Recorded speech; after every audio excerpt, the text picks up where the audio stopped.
As a psychologist, I work with many different people with all kinds of fears. And a lot of times, by the time they get to me, it's overwhelming. It's stopping them from doing the things they want to be able to do, and they just want me to make it stop. So I begin by validating their experiences. A lot of times they've been through difficult times. That fear is a natural response to the things that they've been through. But then I let them know that I'm not going to make that fear go away, because fear is important. You see, fear and all difficult emotions, they tell us things about our body, about our environment. Fear is our body's alarm system. It lets us know if we're in danger and we need to make a change. Anger, maybe someone's done something wrong to us. Guilt, we've done something wrong. Sadness comes from some kind of a loss.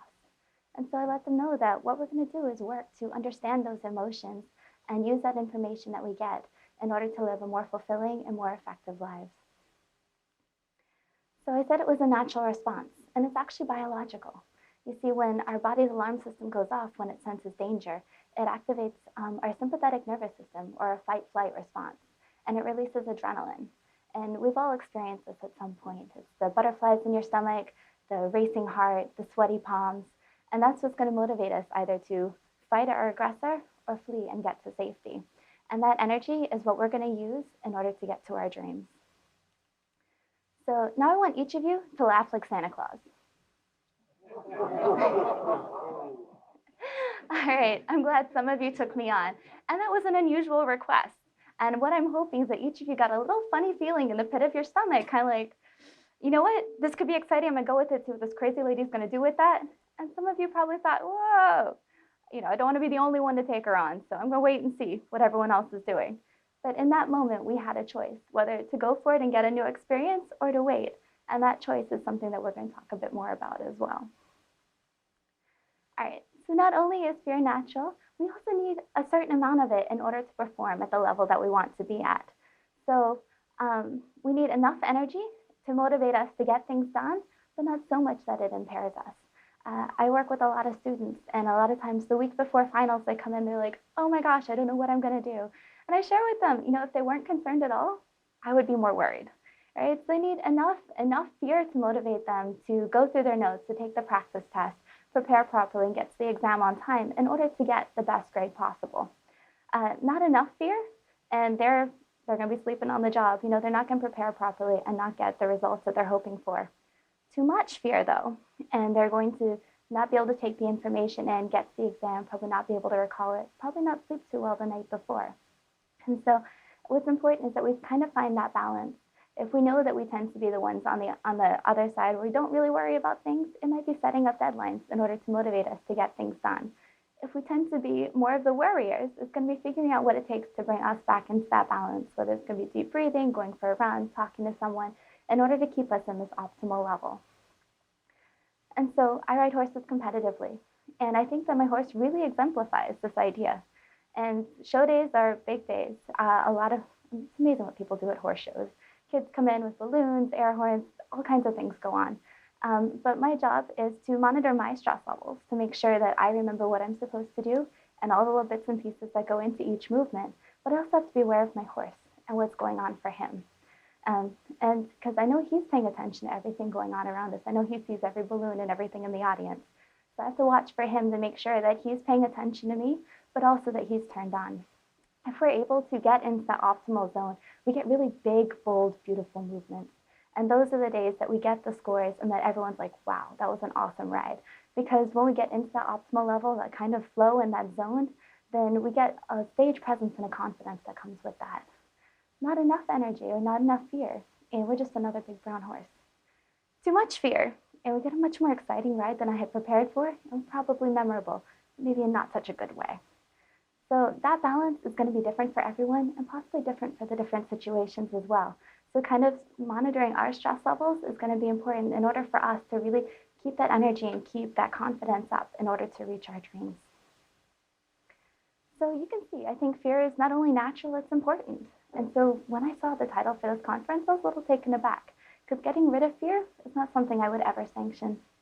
But when I started to think about it, when we have people who we consider fearless, I think what we're seeing is not an absence of fear, but rather not being afraid of that fear. So the epitome of fearlessness for me is Christopher Columbus, Don't know about you, but sailing over the edge of the earth terrifies me. And so what I think we're seeing in him, right, because odds are whoever we consider fearless is probably human, and we've established it's natural and innate within us. So he probably had some kind of fear at some point. But what I think we're seeing in him is not an absence of fear, but rather a mixture of courage, the belief that he is able to accomplish these things and to overcome the difficulties, passion. Anyone who is fearless believes deeply in what they do. And this is the kind of person, when you see them, they're going to be saying the same thing as the next time, because they have an end goal in sight. They have a purpose for what they're doing. And power. Whatever they're doing, they own it because they believe so deeply in what they're doing. So I believe that this mixture, this courage, the passion, and the power is what's going to make up being fearless. So where do you start? I think it starts with how we see ourselves. You know, if we had the perfect childhood growing up, you know, the unconditional positive regard, parents supporting us through everything, odds are we're going to believe in ourselves. Those of us who are human have probably had some difficult experiences that have led us to question our abilities to accomplish things. So our self-esteem is our belief that we have value and that we're able to do things. And it comes from past experiences as well as the messages that we get from the people around us. And so self-esteem, I think, is a funny thing, that sometimes we have to start at the end.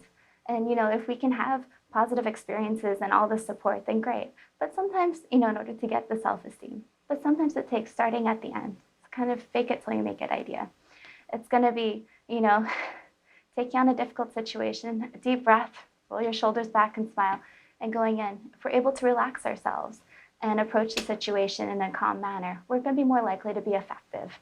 And if we go in and we're nervous, right, that fight, flight, we come in like this, odds are we're going to get a tunnel vision, and whatever it is we're most afraid of at the end is what's going to happen. So that kind of calming and taking on and pretending that we're this lion is going to be a way to have more positive experiences. But also, if we are able to carry ourselves in this way, others are going to respond differently to us as well. If we look like we're comfortable and we're confident, it's going to be, others are going to treat us in that way as well. So that way we're going to have more positive experiences as well as more positive feedback from other people around us. And it's going to take trying new things and testing our limits in order to find out exactly how far we can go. And that's scary. You know, humans don't like to do things that we don't know what is coming. We like to know what to expect and what's going to happen. So it's different, it's difficult, but it's also how we're going to learn about ourselves. See, whatever happens in new situations, either it goes well and great, we got there, or maybe it doesn't go so well, but now we have new information. So next time that we want to go to this goal, we're going to have more information to help us be more successful the next time. So how we see ourselves, but also how we see the world.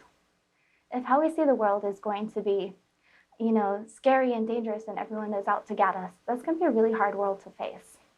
If it's that there's no opportunities and no one ever supports us, that's going to be difficult as well. And so sometimes it's going to be kind of stepping back and looking for other opportunities, maybe that other people don't see, in order to give us the courage to begin to move forward. So when I started psychology many years ago, the mental health field in Cayman was really small.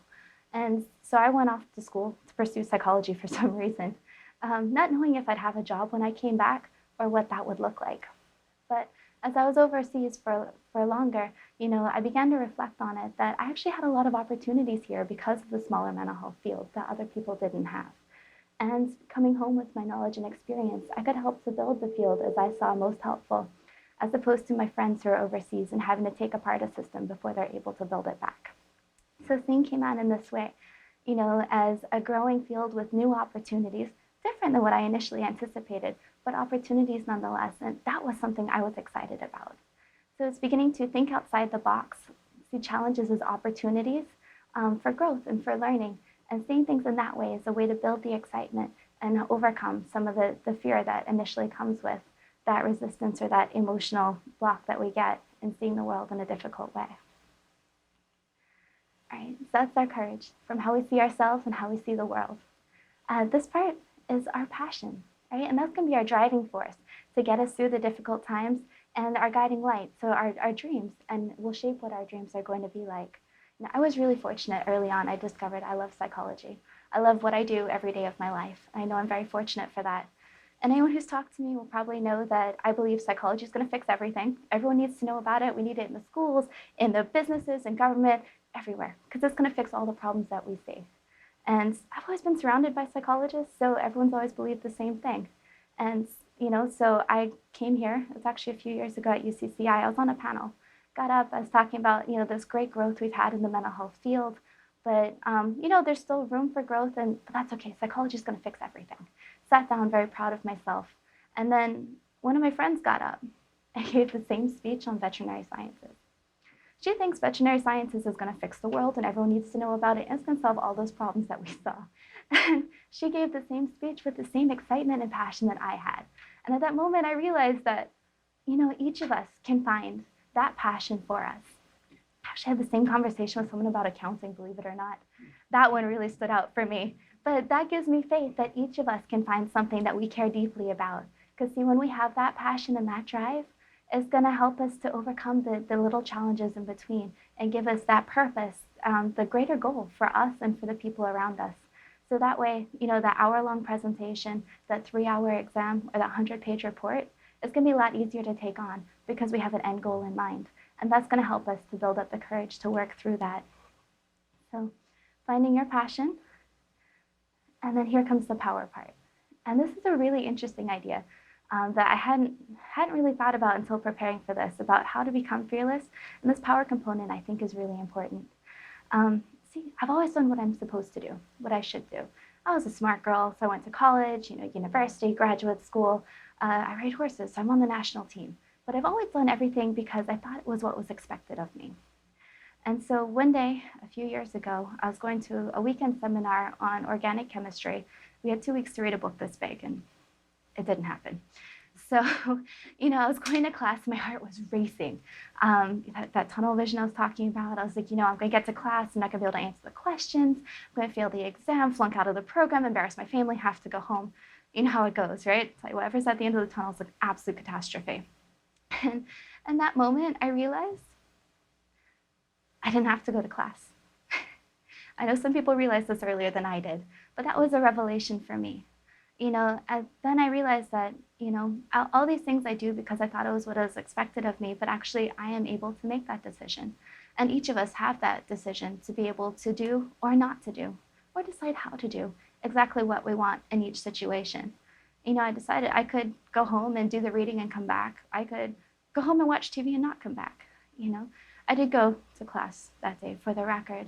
But it's this lesson that came of that was important. That each of us has this decision in every moment, no matter what has happened in the past, or, decisions that we have made before.